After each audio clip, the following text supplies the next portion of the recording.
Class 10th mathematics के exam को सिर्फ एक दिन बचा है और आप सबको डर लग रहा है कि हम क्या करके आएंगे, अभी तक हमने कुछ नहीं पढ़ा है या हमने पढ़ा भी है तो थोड़ी बहुत तैयारी है।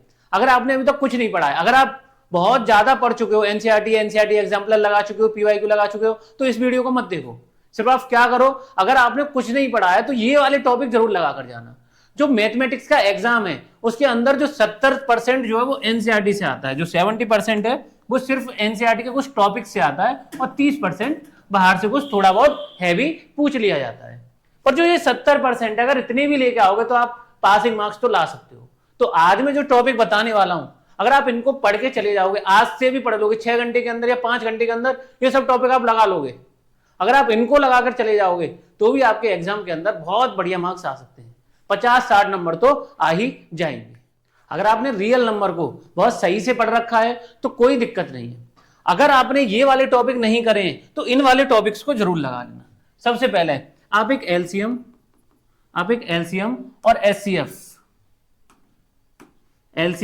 और HCF is equal to product of a two number, इससे रिलेटेड एक सवाल लगा लेना।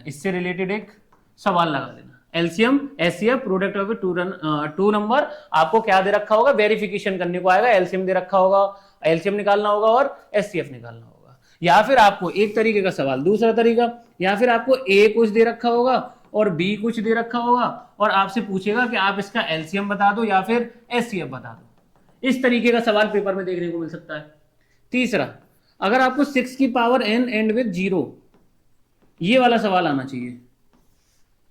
सबसे ज्यादा रिपीट सेकंड वाला होता है।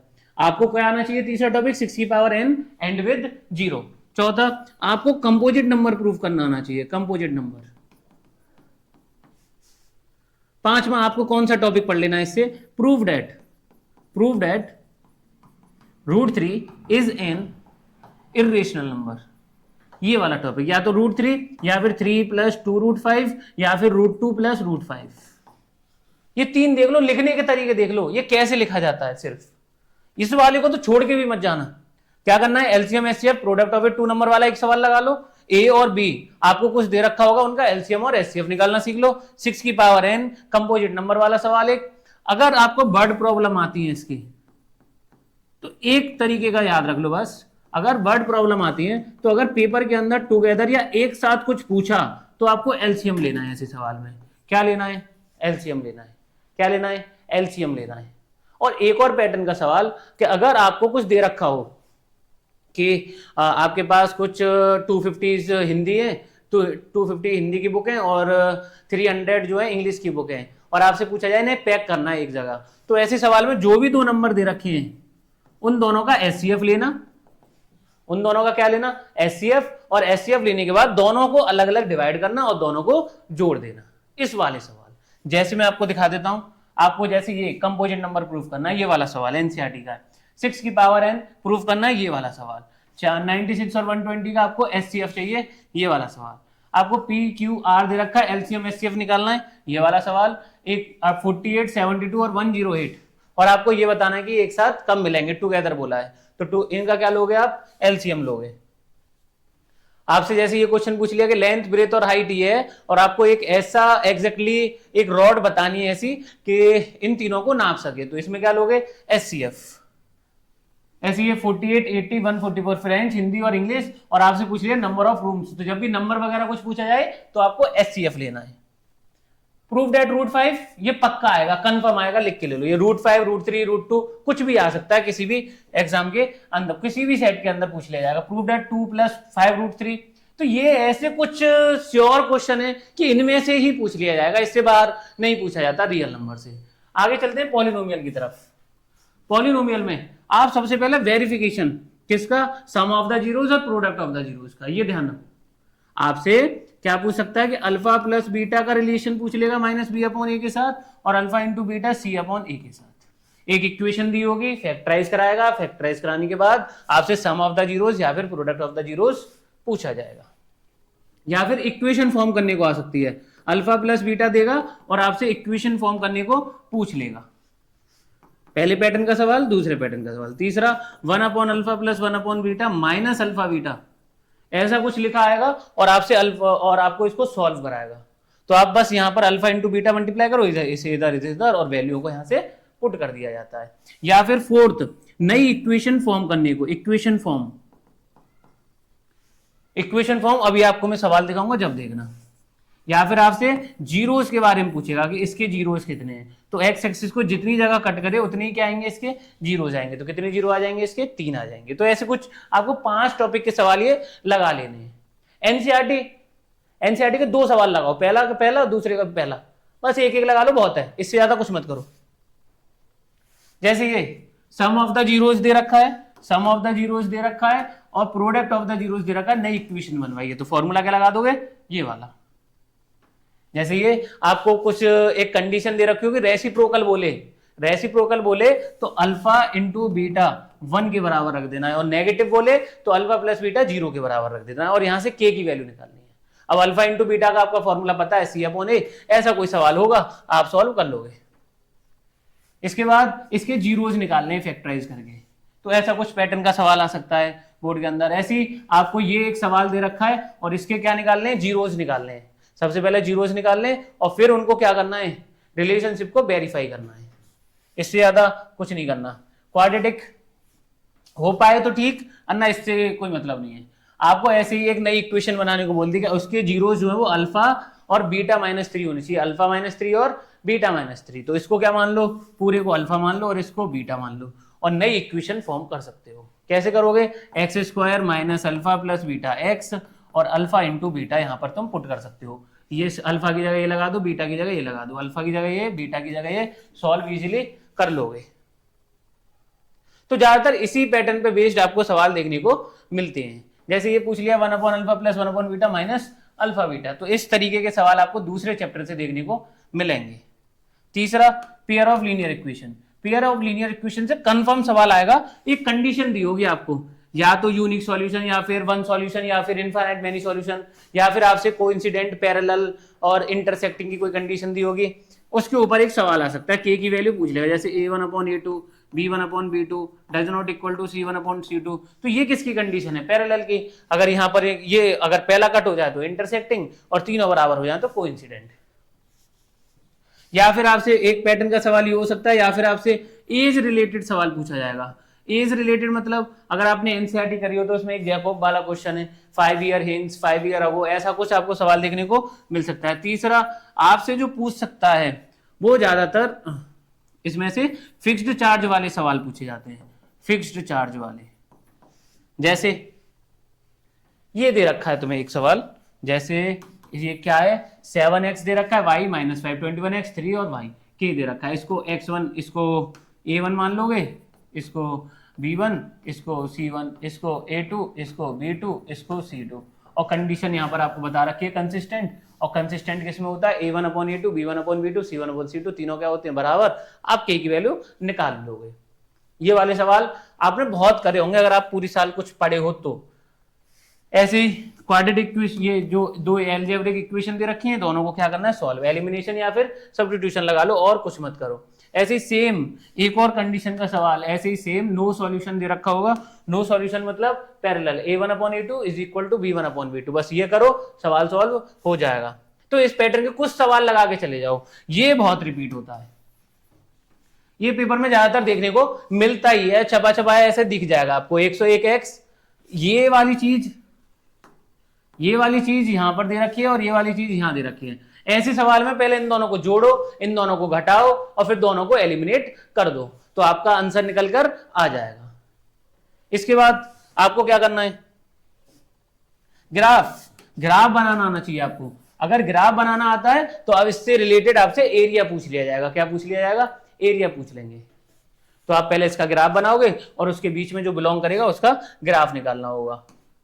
जैसे ये क्वेश्चन, अगर आपके पास क्वेश्चन नहीं है तो मैं इस पीडीएफ को नीचे डाल दूंगा, आप वहां से आराम से देख पाओगे।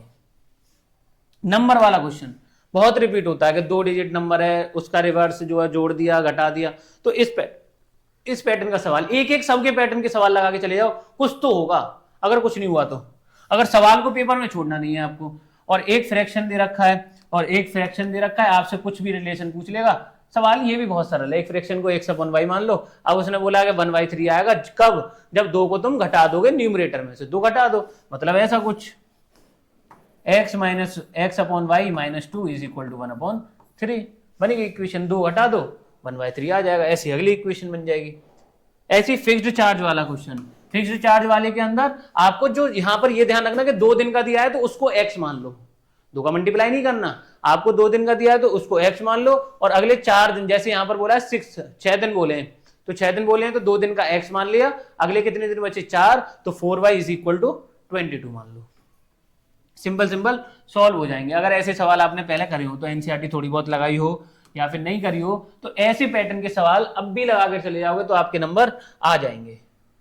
ऐसे ही आपको क्वाड्रेटिक इक्वेशन से सीधा सवाल देखने को मिलेगा, आपको सीधा छपा छपाया आपको डिस्क्रिमिनेंट पूछा गया होगा। डिस्क्रिमिनेंट पूछा जाएगा मतलब d is equal to b square minus 4ac, या फिर आपको बताया होगा कि d जो है वो रियल एंड इक्वल रूट दे रखे हैं, रियल एंड इक्वल रूट दे रखे हैं, तो d को 0 के बराबर रख दोगे तो बी स्क्वायर माइनस 4ac अपने आप 0 के बराबर हो जाएगा, और यहाँ पे कुछ एक कांस्टेंट की वैल्यू पूछी होगी। ये सीधा सवाल आएगा, कुछ नहीं पड़ा, ये वाला सवाल लगा के चले जाओ, कुछ नहीं है तो 2 नंबर तो आएंगे। इसके बाद फैक्टराइज में, अगर फैक्टराइज नहीं आते तो आप ये वाला फॉर्मूला लगा ही सकते हो, अगर थोड़े बहुत पढ़े हो तो ये वाला फॉर्मूला इजीली लग जाएगा और सॉल्व हो जाती है। जैसे ये इसका डिस्क्रिमिनेंट पूछा रूट वाले का, तो ऐसे सवाल पेपर में आपको ऑलमोस्ट देखने को मिलेंगे, इससे बाहर कहां जाएंगे। एनसीईआरटी का हवा बना रही है क्या पेपर और कहीं से लेके आ रही है, तो कहां से आएगा, बस ऐसे कॉमन टॉपिक्स तो आएंगे, तो डिस्क्रिमिनेंट ये आ सकता है। इसके बाद आपको कुछ एक वैल्यू दे रखी होगी, आपको क्या दे रखी हो, जैसे यहाँ पे रियल एंड इक्वल रूट बोल दिया, और रियल एंड इक्वल रूट के बाद आप क्या करो बी स्क्वायर माइनस 4ac, और k की जगह क्या लगाओ, बस ये ध्यान रखना कि जो k की वैल्यू है ये k प्लस 1x हो जाएगा, x को हम कॉमन ले लेंगे, और जैसे ही x को कॉमन लेंगे तो ये b होगा। ऐसा थोड़ा बहुत खेल जाएगा आपसे और कुछ नहीं होगा। सेम सवाल k की वैल्यू पूछी होगी, कुछ कंडीशन बताई होगी, इक्वल बोला है तो बी स्क्वायर माइनस 4ac को 0 के बराबर रख दो, a b c आपको पता होनी चाहिए। अब तो नहीं आता कोई बात नहीं, ऐसे सवाल सीधे सीधे मल्टीप्लाई फिर क्रॉस मल्टीप्लाई, सवाल सॉल्व हो जाएगा, ज्यादा बड़ा नहीं है। ट्रेन वाला सवाल या फ्लाइट वाला सवाल या टाइम रिलेशन, टाइम और स्पीड रिलेशन वाले सवाल, एक पैटर्न का सवाल लगा के चले, या तो एनसीईआरटी का 4.1 का 5वां सवाल कर लो, या फिर ये सवाल लगा लो। मगर हम 5वां सवाल कर लो, 5 के अलावा कुछ मत करो, 5वां या 4था सवाल है उसे कर लो। एक ट्रेन दे रखी होगी और बताया होगा कि इतनी मिनट लेट हो गई, अगर इसकी स्पीड बढ़ा दे तो एक रिलेशन बनेगा, सवाल सॉल्व हो जाएगा। डाउन स्ट्रीम अप स्ट्रीम अगर हो पाए तो ठीक, अन्ना कोई बात नहीं है। अर्थमेटिक प्रोग्रेशन में से सबसे ज्यादा जो सवाल पूछा जाता है वो ये है कि आपको 3 दे रखे होंगे, k+1, 2k+1, 3k-3, r in AP, ऐसा कुछ बोला होगा आपसे, r in AP और find the value of k। तो ऐसे पैटर्न के सवाल में बीच वाले नंबर का क्या कर देना, डबल, बीच वाले का डबल, इसको मान लो a, इसको मान लो b और इसको मान लो c, तो 2b बराबर होता है a प्लस c के, कुछ नहीं पड़ा, एक नंबर यहां से आ जाएगा। ऐसा एक सवाल दे रखा होगा, बीच वाले का क्या करो डबल और इसके क्या कर दो, दोनों को जोड़ के बराबर रख दो, कुछ नहीं करना इसके अलावा। एपी के अंदर ये वाला सवाल कंफर्म फंसता है। इसके बाद आपको कुछ एक एपी बता रखी होगी और इसके बाद एक नंबर दे रखा होगा और ये पूछेगा ये कौन सा नंबर है, तो इसमें एन फाइंड करना है। तो इसको क्या मान लो an, इसको क्या मान लो a, इसको क्या मान लो d आ जाएगा, 3 में से 2 जाएगा तो, और फिर क्या लगा सकते हो an is equal to a plus n minus 1 into d, और इजिली सॉल्व हो जाएगा। इससे ज्यादा कुछ मत करो। 2 सवाल और देख लो, फंसे तो ठीक है ना, करके तो आपको जाना पड़ेगा, आपकी मजबूरी है। an इज इक्वल टू, अगर आपको दे रखा है 7 प्लस 2n और d पूछा है आपसे, क्या पूछा है, d पूछा है, an is equal to 7 plus 2n और आपसे क्या पूछा है, d पूछा है। तो n की जगह पर 1 लगाओ, फिर n की जगह पर 2 लगाओ, a1 आएगा निकल के, a2 आएगा निकल के, और a2 में से a1 माइनस कर दो तो क्या निकल के आ जाएगी, d आ जाएगी। अन्ना इसका आंसर 2 होगा, n के साइड में जो लिखा हो वो होगा आंसर, n के साइड में जो लिखा हो वो होगा आंसर। ऐसी sn is equal to 7n square plus 8n, तो n स्क्वायर के साइड में जो लिखा हो वो d होगा, n स्क्वायर के साइड में जो लिखा हो वो क्या होगा, हमेशा d होगा। ये फॉर्मूला याद रखना कि an बराबर होता है sn माइनस sn माइनस 1 के, मतलब अगर आपसे a9 पूछा जाए, 9th टर्म पूछा जाए, तो S9 माइनस S8 कर देना, निकल कर आ जाएगा। S9 माइनस S8 कर देना, निकल कर आ जाएगा A9। बहुत पूछा जाता है, सबसे ज्यादा रिपीट यहीं से हो रहा होता है सवाल। केस स्टडी आई, बल्ले बल्ले है तुम्हारी। केस स्टडी में सीधा सीधा सवाल दे रखा होगा। पहला जो है केस स्टडी आई तो पहला जो सवाल पूछा होगा वो पहला टर्म बता दो, दूसरा सवाल में कॉमन डिफरेंस या सम ऑफ द कॉमन डिफरेंस पूछ लेगा, तीसरे सवाल में आपसे कुछ an पूछ लेगा, चौथे सवाल में sn पूछ लेगा। 4 सवाल पूछेगा, इसमें से चॉइस होगी, कोई से 3 आप कर पाओगे। बेसिक फॉर्मूले याद करो एपी से, बहुत है, इससे ज्यादा कुछ नहीं। एक लास्ट टर्म वाला सवाल, एक लास्ट टर्म वाला सवाल के पीछे से 20 वाला टर्म पूछ लिया, पीछे से 20 वाला टर्म पूछ लिया, तो आपको क्या करना है, an is equal to an को a बना देना है और a को an बना देना है, और d जो है वो नेगेटिव, नेगेटिव है तो पॉजिटिव, पॉजिटिव है तो नेगेटिव बना देना है, और कुछ मत करो। ट्राइंगल चैप्टर, ट्राइंगल चैप्टर में से क्या करो, जैसे ये एपी के कुछ सवाल दे रखे हैं, जैसे 10th टर्म पूछ लिया, तो इससे इजी तो कुछ नहीं अगर आपने एपी पढ़ी हो तो। ऐसे हाउ मेनी 3 डिजिट के कितने नंबर आएंगे, ऐसे सेम एपी, ये 2 एपी दे रखे होंगे, nth टर्म बराबर रखना है, n की वैल्यू निकालनी है। ऐसे हाउ मेनी टर्म सम जो है वो 36 आया। तो ये ऐसे सवाल आप बस लगा के देख लो, आपको कुछ नहीं करना है। ट्राइंगल, ट्राइंगल के अंदर सबसे पहला काम बीपीटी याद करो, बीपीटी थ्योरम, बीपीटी थ्योरम और कन्वर्ज बीपीटी। है ही कितनी थ्योरम, 4 थ्योरम है, 4 थ्योरम में से क्या एक भी नहीं आएगी क्या, बीपीटी थ्योरम या फिर कन्वर्ज बीपीटी, इन दोनों को याद करो सबसे पहला काम। दूसरा काम, ऐसे सवालों को निकालना सीखो, ये x है, ये x प्लस 2 है, ये 2x प्लस 3 है और ये 3x है, x निकालना सीखो। दूसरा काम, इस सवालों में x निकालना सीखो। तीसरा काम क्या करना है आपको, एक पैरेललोग्राम, एक ट्रिपेजियम दे रखा होगा आप सबको, एक क्या दे रखा होगा, ट्रिपेजियम, और ट्रिपेजियम के बीच में ऐसा कुछ दे रखा होगा और पूछा होगा कि ये ट्रिपेजियम है या फिर नहीं है, ये वाली लाइन इसके पैरेलल है, ये वाली लाइन जो है इसके पैरेलल करनी होगी आपको और प्रूफ करना होगा। 9वां 10वां सवाल है 6.2 का, और एक 4th वाला सवाल एक्सरसाइज 6.2 का, एक 4th, एक 9th और एक 10th, ये बहुत जरूरी है। ऐसी सेम एक्सरसाइज 6.3, एक 12, एक 13 और एक 15 सवाल बहुत जरूरी है। ये वाले सवाल बहुत रिपीट होते हैं, 13 वाला तो इतना रिपीट होता है कि कुछ नहीं है, इसके अंदर सेम स्क्वायर बनाना होता है आपको, तो इसके अंदर से ये कुछ कुछ सवाल लगा लो अगर लगा पाओ तो, है ना। बीपीटी, कन्वर्ज बीपीटी और इस पैटर्न का एक सवाल सॉल्व करके देख लो। कुछ नहीं आता, सिमिलर करना आता है तो सवाल के अंदर सिमिलर करके छोड़े आना, आपको 1 से लेकर 1.5 नंबर मिल जाएगा। कुछ भी सिमिलर करके चले आना जो हो पाए, जो आप कर सकते हो। अगर सवाल लगानी है तो जैसे ये बीपीटी पूछी गई है, ये क्या है, बीपीटी पूछी गई है, ऐसी आपसे ये क्या है, एक्स की वैल्यू पूछी गई है इस वाले क्वेश्चन के अंदर, इस वाले को आपको ये ट्रेपेजियम दे रखा है, ये कुछ प्रूफ करना है आपको। ऐसे अगर ये लगा पाओ तो ठीक है ना, कोई बात नहीं है। कोऑर्डिनेट ज्योमेट्री, कोऑर्डिनेट ज्योमेट्री से बहुत ज्यादा आएगा। पैटर्न है पहला, कोलिनियर प्रूफ करना आना चाहिए, दूरी निकालनी आनी चाहिए सबसे पहला काम। दूसरा, इक्विडिस्टेंस वाला सवाल, इक्विडिस्टेंट वाला सवाल, एक्सरसाइज 7, 8, 9, 10, क्वेश्चन नंबर 7, 8, 9, 10, एक्सरसाइज 7.1, ये जरूर लगाकर चले जाना। तीसरा नहीं लगाओगे पछताओगे 7, 8, 9, 10 में से। तीसरा, आपको इक्विडिस्टेंस के बाद आपको रिलेशन बनाना आना चाहिए एक्स और वाई में, एक्स और वाई में रिलेशन आना चाहिए।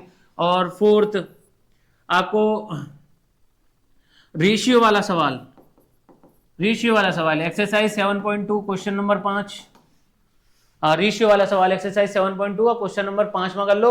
और एक पैरेललोग्राम वाला सवाल, भैया ये नहीं आया तो कुछ नहीं आया, ए बी सी डी और इन दोनों के मिड पॉइंट यहां पर, तो mid point of a c बराबर होता है mid point of b d के, mid point of a c बराबर होता है mid point of a c के। ये कुछ फिक्स सवाल हैं जो कि पेपर में बार के बार क्या रहते हैं, रिपीट होते रहते हैं। तो इन पैटर्न पे अगर ये 5 टॉपिक है तो 5 टॉपिक के सवाल लगा लो, इससे ज्यादा क्या करोगे। 40-50 सवाल भी नहीं लगा के जा रहे हो और अभी तक कुछ नहीं पढ़ा है तो क्या करके आओगे पेपर में, कुछ नहीं लिख पाओगे। तो इससे बढ़िया क्या करो, इन टॉपिकों को लगाओ और कुछ ना कुछ तो होगा पेपर के अंदर। तो ऐसी मिड पॉइंट ऑफ बीडी और मिड पॉइंट ऑफ एसी निकालो, हो पाएगा कुछ ना कुछ। जैसे जैसे ये इन दोनों की डिस्टेंस पूछे, बस थोड़ी सी एक बड़ी वैल्यू दे रखी होगी और सॉल्व करने को आ जाएगा। जिस वाले सवाल की बात कर रहा हूं मैं, सबसे ज्यादा रिपीट होता है कि find the point of x axis where which is equidistance from point this and this. इनके बीच में क्या आ जाए, एक ऐसा एक्स एक्सिस का पॉइंट होना है, तो x, 0 मानोगे और ए पी बराबर पी भी रख दोगे और कुछ नहीं करना है आपको। लगा कर देखो भाई, इससे ज्यादा रेशियो वाला सवाल जरूर आएगा, रेशियो वाला सवाल कहीं नहीं जाने वाला। जैसे ये पूछ लिया कि जब रेशियो फाइंड द रेशियो, ये पॉइंट दे रखा है, डिवाइड कर रहा है इसको और इसको। एनसीईआरटी का 5वां सवाल, फोर्थ वर्टेक्स पूछ लेगा, 3 कोऑर्डिनेट दे रखे हैं पैरेललोग्राम के, तो मिड पॉइंट ऑफ एसी बराबर mid point of BD. Parallelogram आए, मिड पॉइंट ऑफ एसी बराबर mid point of BD. Rectangle आए तो लगाओ, स्क्वायर आए तो लगाओ, रोमबस आए तो लगाओ, कुछ भी आए लगाते रहो बैठे बैठे, और कुछ नहीं करना। इसके बाद क्या करना है आपको, ट्रिग्नोमेट्री। ट्रिग्नोमेट्री में से कौन कौन से क्वेश्चन करने हैं आपको? ट्रिग्नोमेट्री में से पहला काम, आपको एक ट्राइंगल दे रखा होगा, रेशियो बता रखा होगा कुछ ना कुछ, बस आपको देखना आना चाहिए कि रेशियो क्या होते हैं। जैसे साइन का रेशियो क्या होता है, पी अपॉन एच। कॉस का क्या होता है, बी अपॉन एच। टेन का क्या होता है, पी अपॉन बी। तो ऐसे आपको रेशियो याद होनी चाहिए, बस कुछ ना कुछ वैल्यू पूछ लेगा। और 10, 30, 45, 60 इनकी वैल्यू याद रखना, बहुत आती है पेपर के अंदर। वैल्यूज याद करो, और वैल्यूज याद करने के बाद इस तरह का सवाल मत छोड़ो। साइन ऐसा मान लो मैंने लिख दिया a plus b is equal to √3/2, और ऐसे लिख दिया मैंने cos a minus b is equal to 1/2, और आपसे पूछेगा a और b की वैल्यू निकाल दो, तो इसका इसका कंपेयर करो इसके साथ एंगल को, इसके कंपेयर करो इसके साथ एंगल को, और दोनों को एलिमिनेट कर दो। तो इस पैटर्न का सवाल मत भूलना निकालना। और आपको प्रूफ वाले सवाल कौन से करने हैं? प्रूफ वाले सवाल, जैसे मैं ये कह रहा हूं कि आपको A B they the, B C दे दी, और आपको साइन ए कॉस ए निकालना है, तो रेशियो पता होना चाहिए। क्या पता होना चाहिए? रेशियो। जैसे ये दे रखा है, ऐसा कुछ सवाल आपके पेपर में छपा हुआ है, साइन 30, tan 45, कुछ x 60, ऐसा कुछ आपके पेपर में बहुत देखने को मिलता है, रिपीटेड सवाल है। इनकी वैल्यूज लगाओ, सॉल्व होगा। ये वाला सवाल सबसे ज्यादा रिपीट, टेन हो जाएगा, सेक हो जाएगा, कुछ सेक हो जाएगा, इससे ज्यादा कुछ नहीं होगा। बस ये याद रखो, ये करते कैसे हैं, सॉल्व करना आना चाहिए, इससे ज्यादा कुछ नहीं आना चाहिए। जिससे अगला, ये कुसेक माइनस कॉट दे रखा है, कुसेक प्लस कॉट, तो 3 आइडेंटिटी याद करो, रेसिप्रोकल कर देते हैं। ये रूट वाला सवाल पेपर में बहुत आता है, रूट वाला सवाल। क्या करो, मल्टीप्लाई करो और रेशनलाइज कर दो। एक बार करके देखो, बहुत इजी लगेगा ये, इससे ज्यादा इजी कुछ नहीं है अगर आइडेंटिटी याद है तो। ये वाला सवाल, अगर आपने अभी तक ट्रिग्नोमेट्री नहीं पढ़ी है, रट के जाओ इस सवाल को रट के जाओ, आएगा पेपर में, कंफर्म आएगा। यहां पर एक की जगह चेंज कर देते हैं, पूरे को पहले टेन और कॉट और कोसेक में चेंज करेंगे, फिर एक की जगह एडनेट लगाएंगे, सॉल्व कर देंगे। कुछ नहीं करना, रट के जाओ, इससे ज्यादा कुछ नहीं होने वाला। Some application of trigonometry. Some application of trigonometry में तो आपको चैप्टर पढ़ना आना चाहिए, ट्रिग्नोमेट्री आनी चाहिए आपको। अगर कुछ नहीं है तो आप एक क्लाउड वाला सवाल लगाना, जिसकी शैडो जो है वो नीचे की तरफ बनती है। डायग्राम कुछ ऐसा बनता है, डायग्राम कुछ ऐसा देखने को मिल जाएगा आपको।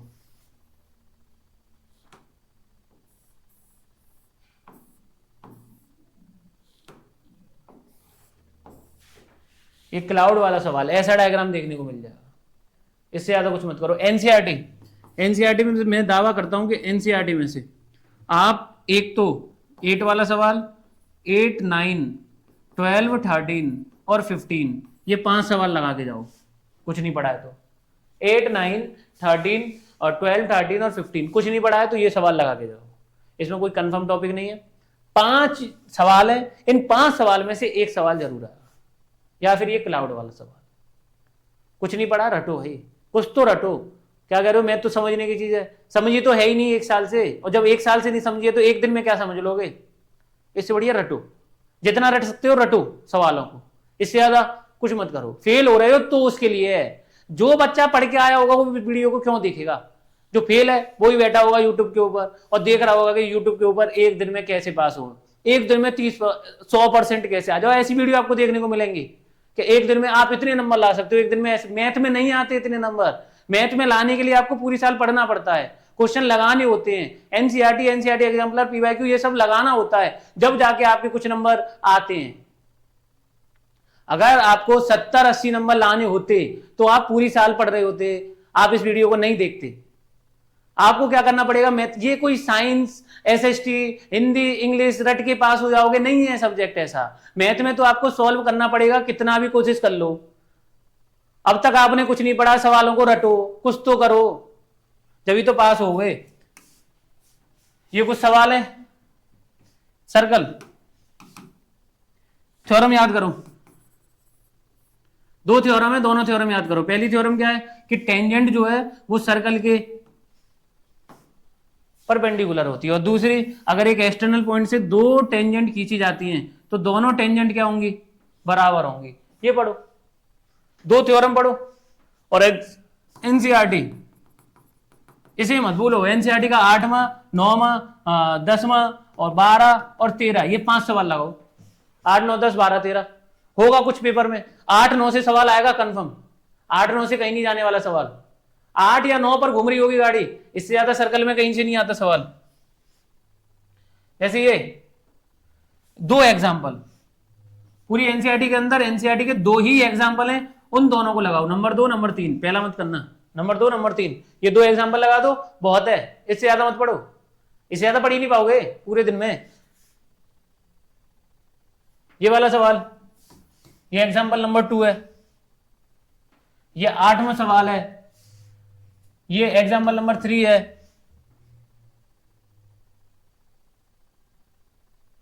ये वाला सवाल पैरेललोग्राम को रोमस बनाना, तो 8वां सवाल की तरह हो जाएगा। और क्या पूछा जाता है, ये वाला सवाल सबसे ज्यादा, कि एक ट्राइंगल दे रखा होगा, एक ट्राइंगल दे रखा होगा और ट्राइंगल के अंदर एक सर्कल बना रखा होगा, और यहां पर कुछ आपको ये साइड पूरी बताई होगी, ये साइड पूरी बताई होगी, और आपसे ये कुछ साइड पूछ ली जाएगी। तो बस कौन सा लॉ लगेगा, टेंजेंट वाला लॉ लगेगा, इससे ज्यादा कुछ नहीं लगने वाला। होपलेस मत हो, जितना पढ़ रखा है उसको रिवाइज करो, अगर आपने पढ़ रखा है तो रिवाइज करो, नहीं पढ़ रखा है तो इन टॉपिकों को करो, करना तो पड़ेगा कुछ ना कुछ। Area related to circle, area related to circle के अंदर आपको क्या करना है, एरिया रिलेटेड टू सर्कल, तो एरिया रिलेटेड टू सर्कल के अंदर आपको एरिया ऑफ सेक्टर निकालना आना चाहिए, सबसे पहला काम एरिया ऑफ सेक्टर, और दूसरा काम area of segment, area of segment. Area of segment के लिए क्या करना पड़ेगा, एरिया ऑफ सेक्टर में से एरिया ऑफ ट्राइंगल को माइनस कर दो, एरिया ऑफ ट्राइंगल को क्या कर दो, माइनस कर दो, और कुछ मत करो। एरिया ऑफ ट्राइंगल कैसे निकालोगे, 60 दे रखा होगा, 90 दे रखा होगा या 120, इन तीनों से ज्यादा एंगल कुछ नहीं देगा। इसके लिए क्या करो, √3/4 आर स्क्वायर निकाल दो, निकालने के लिए इसके लिए हाफ आर स्क्वायर लगा दो, और इसके लिए टिग्नोमेट्री का इस्तेमाल करो, अगर थोड़ी सी पड़ी हो तो लगा के जाओ, इन तीनों पे आएगा एक सवाल, तीनों एंगलों पे लगा के जाओ, आएगा पक्का एक कंफर्म सवाल, इससे ज्यादा कहीं नहीं आने वाला बाहर से। एरिया ऑफ सेक्टर के अंदर इतना करके जाओ, area of related to circle के अंदर कुछ मत करो ज्यादा, इतने दिनों से नहीं पढ़े हो तो कोई ज्यादा जरूरत नहीं है सवाल लगाने की। ये कुछ सवाल दे रखे हैं, इनको लगाओ, जैसे ये 60 का एंगल है, रेडियस दे रखी है, एरिया ऑफ सेक्टर पूछ लिया, लेंथ ऑफ द आर्क पूछ लिया, length of the arc, length of the arc पता है आपको, लेंथ ऑफ द आर्क होता है θ/360 इंटू 2πr, और area of sector θ/360 into πr square. ये डिजाइन वाला सवाल, इसमें हमें एंगल नहीं पता होता, तो जितने हिस्से की डिजाइन बने उसे 360 से डिवाइड कर दो, जितने भी हिस्से बने उसे 360 से डिवाइड कर देते हैं। जैसे कितने हिस्से बनेंगे, इसमें 6 बनेंगे तो 6 से डिवाइड कर देंगे, अगर 8 हिस्से बनते तो 8 से डिवाइड कर देते। जैसे अम्ब्रेला वाला सवाल, कितने हिस्से बनने इसमें, 1 2 3 4 5 6 7 8, तो 8 हिस्से बनने तो 8 से क्या कर देंगे, 360 को डिवाइड कर देंगे। सरफेस एरिया एंड वॉल्यूम कुछ नहीं पड़ा, दो सवाल बताता हूं, दो में से एक आ जाएगा। क्या एक क्यूब है,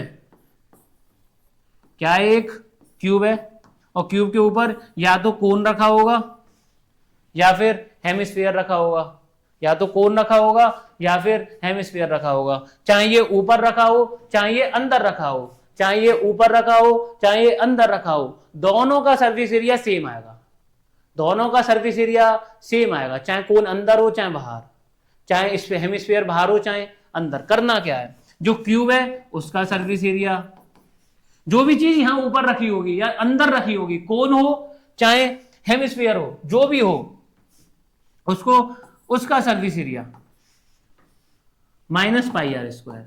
अभी ये हेमिस्फीयर का बनाया, मैंने कोन का बनाना है, कोन का बन जाएगा +πrl और -πr स्क्वायर, बस यहां पर चेंज आएगा थोड़ा सा, लगा के जाओ, आएगा कंफर्म आता है ये सवाल। ऐसे ही एक क्यूब दे रखा है और क्यूब के साथ एक और क्यूब जोड़ दिया, मान लो एक क्यूब है और क्यूब के साथ एक और जोड़ दिया, तो बीच में दो सरफेस गायब हो जाते हैं। ये वाला सवाल पहला ही है एनसीईआरटी का, एनसीईआरटी का पहला, ये 5वां और 6ठा है, बहुत रिपीट होता है। एक गिलास दे रखा है और गिलास में से नीचे हेमिस्फीयर लगा दिया, नीचे हेमिस्फीयर लगा दिया। अब बताओ इसका क्या आएगा, वॉल्यूम कितना आएगा। तो वॉल्यूम ऊपर पूरे का निकालो सिलेंडर का और वॉल्यूम माइनस कर दो इसमें से वॉल्यूम ऑफ हेमिस्फीयर, पूरे का निकालो और माइनस कर दो वॉल्यूम ऑफ हेमिस्फीयर। तो ऐसे सवाल देखने को मिल जाएंगे। जैसे क्यूब, एक क्यूब दे रखा है और बीच में एक सिलेंडर दे दिया, बीच में एक सिलेंडर दे दिया और इसका क्या पूछा आपसे, वॉल्यूम पूछा। तो volume of cube minus volume of cylinder. अगर सरफेस एरिया पूछा हो तो surface area of whole cube plus 2 pi R H बीच का, माइनस ऊपर से 1 पाई आर स्क्वायर और नीचे से 1 पाई आर स्क्वायर, मतलब 2 पाई आर स्क्वायर माइनस कर दोगे। तो ऐसे ये वाला सवाल ज्यादा देखने को मिलेगा और कुछ नहीं। वॉल्यूम में अगर ऊपर रखा है तो जोड़ो, अंदर रखा है तो घटा दो, इससे ज्यादा कुछ मत करो। स्टैटिस्टिक्स, स्टैटिस्टिक्स के अंदर क्या करना है आपको, रिपीट ना हो तब बोलना। 3 median is equal to 2 mean plus mode, आएगा सवाल। इस फॉर्मूले के ऊपर बार बार सवाल आता रहता है, रिपीट होता रहता है, आएगा क्या, ये वाला सवाल आएगा। कुछ नहीं करना आपको, इसमें मीन और मीडियन दिया होगा, मॉड पूछ लिया होगा, कुछ ना कुछ आपसे पूछ लिया होगा। और एक एक सवाल भाई, एक एक सवाल, एक बार मीन के ऊपर लगा के जाओ, एक बार मीडियन के ऊपर लगा के जाओ, एक एक सवाल, एक मॉड का लगा के जाओ। इसके तो 3 तरह के सवाल हैं, बस इसका एक तरह का सवाल है, इसका भी एक तरह का सवाल है भैया। बस इतना करके चले जाओ और ये देखना सीख जाओ कि मीडियन क्लास क्या होती है, मीडियन क्लास क्या होती है और मॉडल क्लास क्या होती है। मीडियन क्लास और मॉडल क्लास, इससे ज्यादा कुछ नहीं आता पेपर में स्टैटिस्टिक्स से। एक सवाल पूछ लेगा। इसके 3 मेथड होते हैं, डायरेक्ट, एक्ज्यूम और स्टेप डेविएशन। तो डायरेक्ट, एक्ज्यूम और स्टेप डेविएशन तीनों के फॉर्मूले याद कर लेना, पर सीखना एक ही तरीका, या तो डायरेक्ट या एक्ज्यूम मीन या स्टेप डेविएशन। मेरी राय मानो तो डायरेक्ट सीखो, कुछ मत करो। एक एक सवाल इनके लगा के चले जाओ, एनसीईआरटी से ही लगा के चले जाओ और कहीं से लगा के मत जाओ। मीडियन में मैं बता देता हूं आपको, अगर आया तो यही वाला सवाल आएगा। जैसे इसके अंदर तो find the value of x और डिस्ट्रीब्यूशन दे रखा है, इसमें कुछ नहीं है सवाल के अंदर। ये वाला सवाल आया तो फंसेगा पक्का पेपर में। मीडियन दे रखा है, एक्स और वाई की वैल्यू पूछेगा, मीडियन से आया तो यही आएगा ज्यादातर। एक्स दे रखा है, वाई दे रखा है, मीडियन दे रखा होगा, एक्स और वाई की वैल्यू निकालनी होगी और कुछ नहीं करना होगा इस पेपर के अंदर। मॉड निकालना बहुत इजी है, एक्स वाई वाले आपको बहुत सारे सवाल मिल जाएंगे। प्रोबेबिलिटी तो आपने अगर पूरी साल कुछ नहीं करा तो प्रोबेबिलिटी भी नहीं पढ़ा तो कोई फायदा नहीं है। प्रोबेबिलिटी निकालना सीखो, प्रोबेबिलिटी का जो सवाल है बहुत इजी आएगा। बस आप ये एक तो कार्ड्स के बारे में सीखो, कार्ड्स कितने 52 कार्ड्स होते हैं तो 52 कार्ड्स का पैटर्न कैसे होता है। दूसरा एट लीस्ट और एट मोस्ट, एट मोस्ट और एट लीस्ट, ये 2 तरीके के सवाल, एटलीस्ट और एटमोस्ट। तीसरा 52 कार्ड्स ने थोड़ा सा ने ढंग से प्रेशराइज करो इन पर, कार्ड्स पे थोड़ा सा ज्यादा फोकस रखो। चौथा आपको क्या करना है, चौथा आपको डाइस, 2 डाइस के बारे में बहुत पढ़ना है। 2 डाइस जो है, 2 डाइस का एक पैटर्न देख लो बस, और कुछ नहीं है। आपसे पूछेगा सम ऑफ ऑड आ जाए, सम ऑफ इवन आ जाए, ऐसा कुछ आपसे पूछ लिया जाएगा। 2 नंबरों को जोड़ने पे 2 आ जाए, ऐसे कितने नंबर है, मल्टीप्लाई करने पे 16 से छोटा आ जाए, ऐसे कुछ आपसे नंबर पूछ लेगा। एक चीज याद रखना, सम ऑफ ऑल एलिमेंट्री इवेंट्स हमेशा 1 होता है, हमेशा 1 होता है। मेरे एग्जाम 2019 में आया था ये सवाल ऐसा, sum of all elementary event is 1। मतलब सवाल नहीं आया, मतलब एक क्वेश्चन था पूरा और मुझे ये नहीं पता था कि सबको जोड़ने पे 1 आता है। और वो जो 4 नंबर थे 80 में से 76 आए थे और जो मैंने 4 नंबर है वो यहीं कट कर आए थे अपने प्रोबेबिलिटी के ऊपर। तो ये जो प्रोबेबिलिटी है ये बहुत धोखा देती है। प्रोबेबिलिटी एनसीईआरटी से नहीं आती है कभी भी, प्रोबेबिलिटी आएगी बाहर से ही, और जो सवाल होगा वो बहुत लल्लू होगा। मैं इसी कॉन्फिडेंस में छोड़ के चला गया था उसको कि ये जो प्रोबेबिलिटी का सवाल है ऐसे हो जाएगा, आराम से हो जाएगा, पर मुझे यही नहीं पता था कि उसके सभी एलिमेंट्री का जो सम है वो 1 आता है। नहीं बताने वाला था कोई, क्या करें। तो ये जो 1 है इसको ध्यान रखना थोड़ा सा। आपको एक एक्स दे रखा होगा, एक नंबर दे रखा होगा, 1 की प्रोबेबिलिटी दे रखी होगी, सबको जोड़ने पे 1 आता है। क्या बताइए आपके पेपर में आए, आप भी कुछ ज्यादा नंबर ला रहे हो और ये आपके भी नंबर खा जाए, जैसे मेरे खा गया है, तो ऐसे आपके 4-5 नंबर ऐसे उड़ लेंगे अगर आपको टॉपिक थोड़ा सा ढंग से नहीं आता है। मैंने हल्के में लिया प्रोबेबिलिटी को, प्रोबेबिलिटी मुझे खा गया, 80 में से 76 आए। अगर ये सवाल सही होता तो 80 में से 79 आते, मेरे ऑलमोस्ट नंबर 100 में से 99 आते। किसने बेकार करा? प्रोबेबिलिटी ने। तो ऐसी प्रोबेबिलिटी के ये कुछ क्वेश्चन है, ये भी लगाने होंगे आपको। पीडीएफ का मिलेगी आपको, नीचे ड्राइव लिंक दे रखी है, वहां से आप फ्री ऑफ कॉस्ट डाउनलोड कर सकते हैं। नहीं है ड्राइव लिंक, एंट्रेंस वाला ऐप डाउनलोड करो, फ्री ऑफ कॉस्ट 10th वाले को एक्सप्लोर करो। फॉर्मूला सीट दे रखी है, ऐसी फॉर्मूला सीट पूरे यूट्यूब पर कहीं नहीं मिलने वाली है, हैंड रिटेन है पूरी, और जितने भी टॉपिक हैं, जितने भी शॉर्ट ट्रिक है, वो सब लिखी हुई है उसके अंदर। 5-6 पेज की है, फेरो, रिवाइज करो, याद करो, जो करना है करो, और पेपर में उसी से ज्यादातर रिलेटेड आएगा, इससे बाहर नहीं आएगा।